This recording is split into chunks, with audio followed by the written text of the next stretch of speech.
राशि जन्म कहानी सुन तू ही आत्मरणी।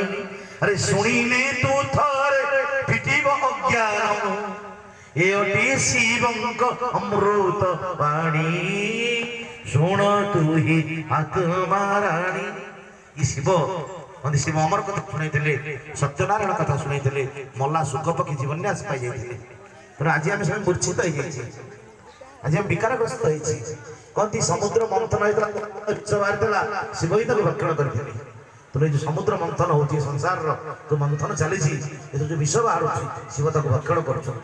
मुझे आज प्रवचन कली खाली पढ़ेबी आम भौणी बसुजाता भौणी आम ब्रह्मा कुमारी केन्द्र मुख्य संचालिका भौणी मो भौणी को अनुरोध करुँचे गाँव में गोटे पाठशाला के खोल ये तुलसी देपुर तुलसी हूँ कौन भगवान को अति प्रिय ये तुलसी भगवान अति प्रिय से तुलसी देपुर गाँव गोटे जोर कर